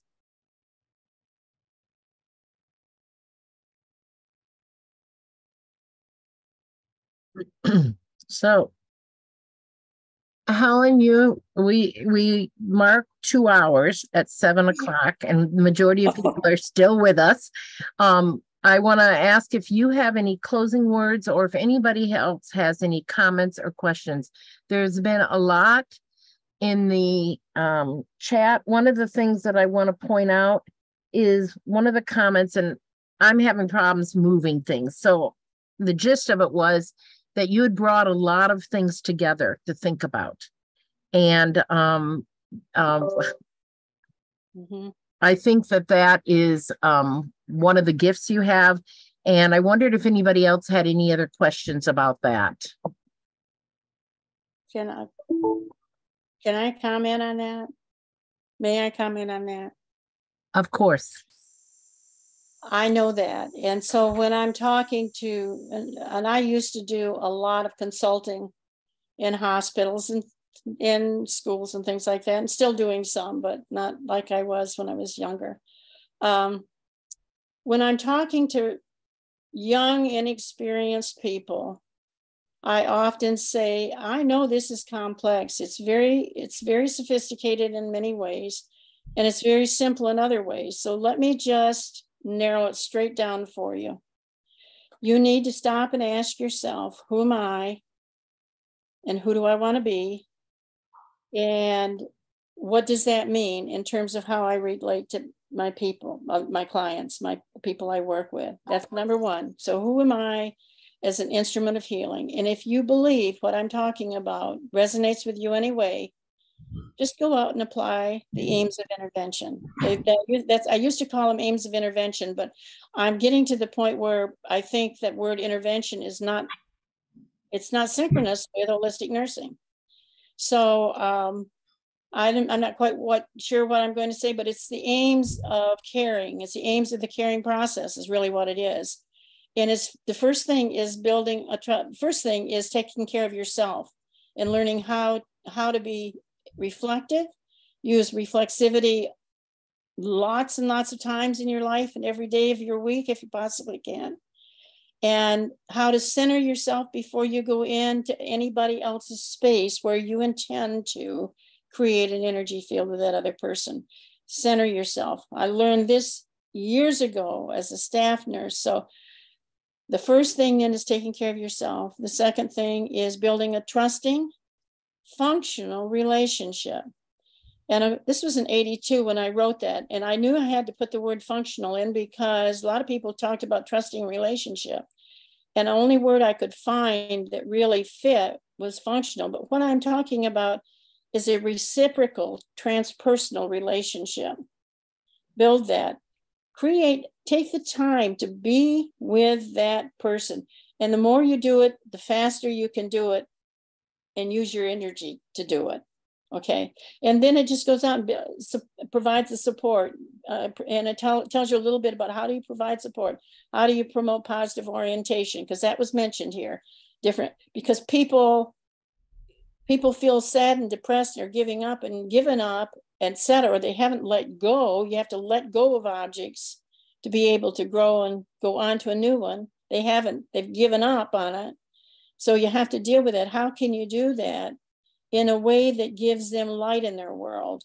And those are the kinds of things that are very easy for even aides to do. If you simply talk a little bit more, just spend a half hour really thinking about what do those aims mean. It's not setting goals. In the days when I wrote that, there was a big thing about SOAP charting and having the goals. A patient can walk 12 feet from the bed before they can go, something else.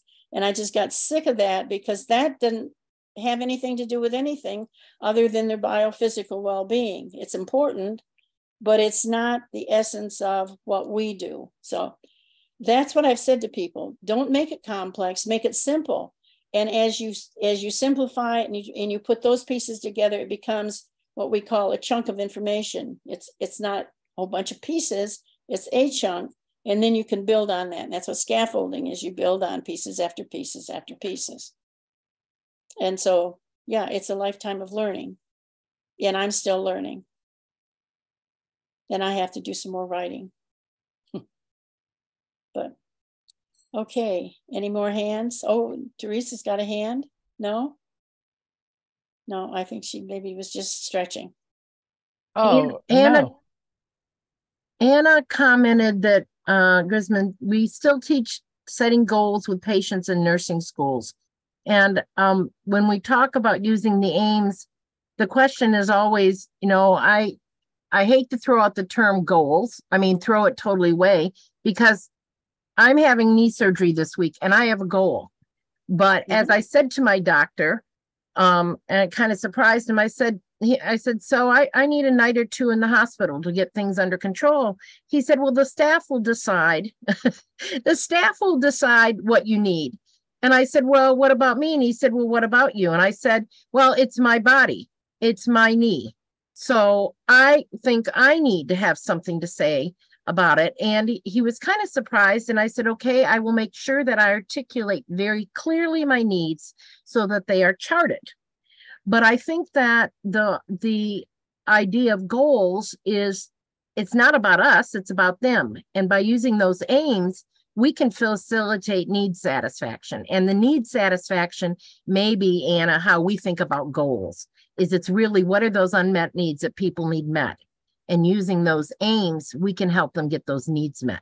So it takes it away from the term goals, which is 12 feet or be able to climb 3 stairs or, have clear urine or whatever, to really addressing what is the primary source of data the person we're working with want accomplished, and using those aims to get there. And the last aim is set mutual goals. But you don't do that until you do all the rest of it. It's all built in you work on the whole package at one time so that it's done within the context of what that person wants to have happen. And it's not always consistent with what somebody else wants to have happen. Let's just say that somebody goes in to have surgery and the doctors think that they should be able to get out that day or the next day. But what that person really needs is to know that somebody really cares about them and will be there for them.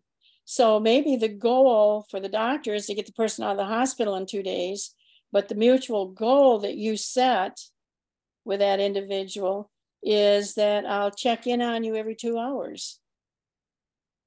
It's like, how do you create those things that can be measured by the other person to validate that you're really doing what you say you're going to do? How do you do that? Those are mutual goals that are within the context of their worldview, what they want to do. You as a nurse, because you're the secondary source of information, know that somehow I need to massage this and facilitate somehow getting this a little further. So just as I said before, what you do is you reframe something sometimes, rather than it being stubborn, it's persistent. Rather than having just the water glass filled, I'll go and get my own water glass. Maybe, wow, it'd be kind of interesting, wouldn't it be, if rather than doing that, you could go and sit in a chair. Something, whatever it is, because you know what facilitates health, growth, and healing. That's what's so important about nursing, as far as I'm concerned, is we are not dealing with how to deal with the disease process other than it's a part of their problem. We need to understand that. And I know a lot of medicine, believe me. I'm pretty good in pathophysiology and a lot of things. But the way I work is not from the disease perspective, it's from that human's perspective. How can I, as a nurse, knowing what the healthy, normal processes are, how can I facilitate edging toward that without interfering with the individual's needs? And that is why the fifth aim is set mutual goals. But the reason it's there is because what I just said, I do not have specific other kinds of goals other than those that are connected to the principle. So your goal is to deal with the principle as it relates to the values and so forth. And that's all in those books if you want to see it. Teresa, just a minute. Candace and then Teresa. This is a question that I'm not sure has an answer, but I feel called to ask it. Way towards the beginning, Helen, you said something like life is hard, sometimes life is hard. And then that is because we need to learn a lesson, and that's how we learn the lesson. What I've been praying about for a while now is not in a personal way, but just in a universal way. Is that really how the universe is set up? Bad things have to happen? No. So that, no, I think not. But we're sort of trained that things happen, so we learn a lesson. Like, can't we just learn the lesson because we're eating the... It's a soul lesson. It's a soul lesson, Candace. It's not a human form lesson that I'm talking about. But can't we learn that just by living our human life? Do we have to? Well, I have found that it's difficult for most people, and including myself. I can't tell you how many times, I've had some hard things in my life that have happened. Lost a baby at birth. That was very difficult. But over time, I realized that I had to go, if I hadn't have gone through that, some of the things that taught me the things I need to know soul-wise, I wouldn't have discovered, I'm quite sure, because of the trajectory of life, how my life it was and is. So I'm not saying that we have to have bad things happen to us. I am saying that I think life is like a cherry pie with pits in it. And periodically we run into the pits. And how we deal with those pits is going to have an effect on what happens with how we deal with the next thing. And so I have a lot of crazy ideas, and maybe none of them are consistent with what some of you, but I've often thought about why would it be if the universe is filled with love, why would somebody come here very handicapped and have to endure all of the things that they endure in a life that are so difficult for them? And then one day it came to me, they came here for you, so you could learn. Yes. Okay, so isn't that an interesting thought? They didn't come for themselves, they came for me, because somehow we're connected. Everything's connected. And I needed to learn some things soul-wise. And when I learned what I needed to learn, they were so simple that I thought, it can't be that simple. But then the more I work on it, the harder I realize it really is. For instance, I casually and firmly argued for the words unconditional acceptance in the theory modeling and role modeling. That is one of the roles of nursing, is to unconditionally accept the humanity and the worth of human beings. Doesn't matter who they look like, what they wear, where they live, what they say. Unconditionally accept their humanity. We share humanity, unconditionally accept that. Well, that was easy to say, but when it comes right down to it, that is a very difficult thing to live. And I've had to call myself on that a number of times.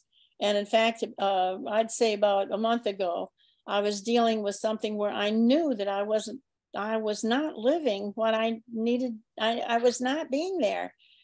And I sat there and I thought, okay, universe, this is what I do. I say, okay, universe, hand me something. And instantly my grandmother stood in front of me, and I hadn't thought about her for probably 30 years, but I loved her tremendously when I was young. She stood there right in front of me, and you know what she did? She put her arms like this and she said, Helen, walk your talk. Now, I never heard her use that kind of tone to me as a child. She died when I was 17. She never talked to me like that. But that day she did. And when she said that, it was like, oh, I know what I need to do right now. I have to change my plan completely. So I think when I say things are hard, the things that we need to do for our soul work are hard. It doesn't mean they have to be disastrous or anything like that. But we're not here just to have the beauty of the earth and so forth. We're here for more than that. We're here to grow spiritually, I think, soul wise. Mm-hmm. And we're here to help other people. I mean, I'm sure that I've had lots of experiences with people that I realize they were here for me, but I should have been there for them. But the lessons I learned from those people, I can bring to you now. You know, it's real interesting. Life is really interesting. Teresa? Yes, I had multiple thoughts listening to Helen. Sometimes it's difficult to pull it together for me because I just sit in awe of every word that comes out of her mouth. And I just feel really blessed to know her and be a part of her. Thank you, Teresa. Yeah. But one of the things I wanted to mention is with the goals. In the beginning, we had that time where, you had the care plans and, they had to start by day 2 or, and they had to eat something and drink so many ounces. And, you had this list of things that patients needed to follow when they were in the beginning. Of course, many of you know my rebellion, and I didn't sit well with that. And I oftentimes just was like, you know what, this is not what this is about, and we're not going to fool with this stuff. We're going to do what the patient wants to do and what's best for the patient. And so moving through all of that as a young nurse sometimes was really difficult, but, I would get called into the office and say, Teresa, did you really do this? And I'd say, mm-hmm. Well, you can't do that. Well, I did. Well, are you going to do it again? Mm-hmm. And if I need to. So it goes back to the basic understanding of holistic nurses that we're just facilitators in their care.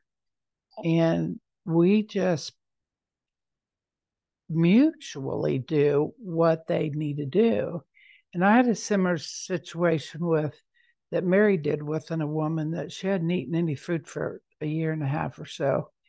And they just kept saying, she can't eat, she can't eat, she can't eat. And finally, I kept telling her, what can I do? How can I help you? And what do you want? She goes, I just want mashed potatoes.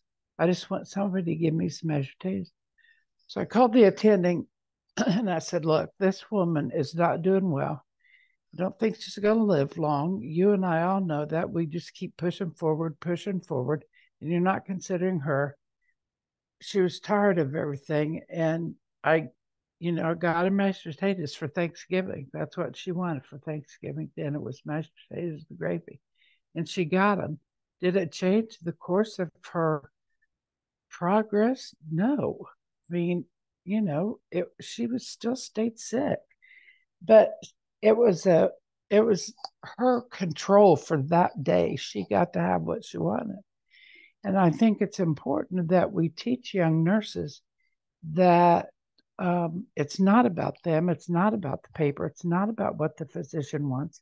It has to be a mutual understanding of what the patient needs, and you as a provider can help facilitate that as long as it's safe, for them.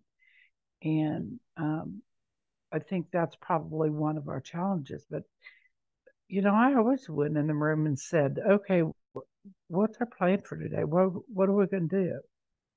And it's interesting that some people still are in that whatever the doctor says, I'll do. And they'll say, well, whatever you want. And I said, no, it's not up to me. I said, this is your body, your health. You need to do this for yourself. So the bottom line to all of this is I agree that we're here to learn lessons.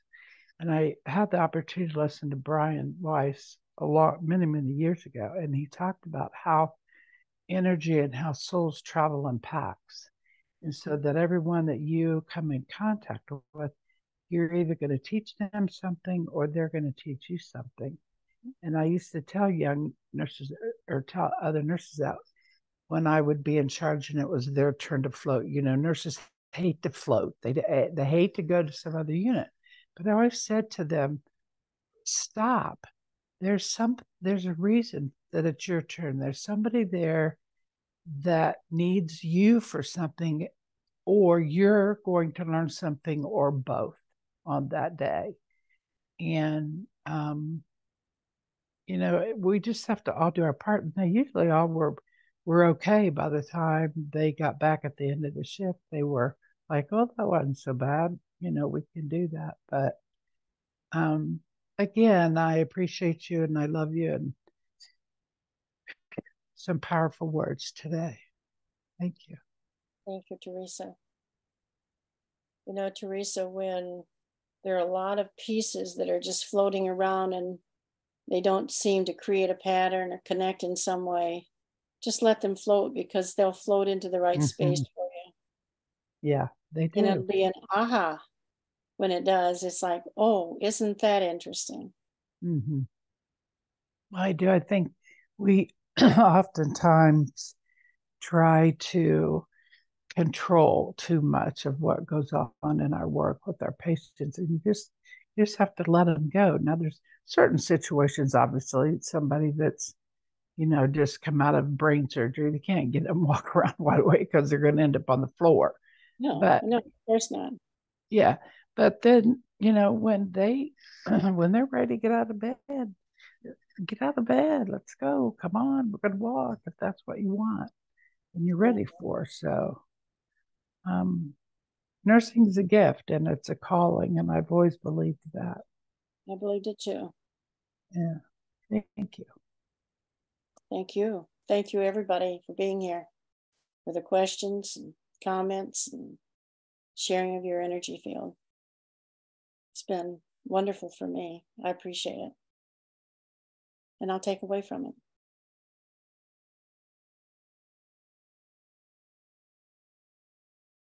Thank you, everyone, for coming. For those of you who are interested in learning more about it, MRM is having a conference, a virtual conference in the fall in October 18th through 20th, and it's on the Society for Advancement, SAMRM website.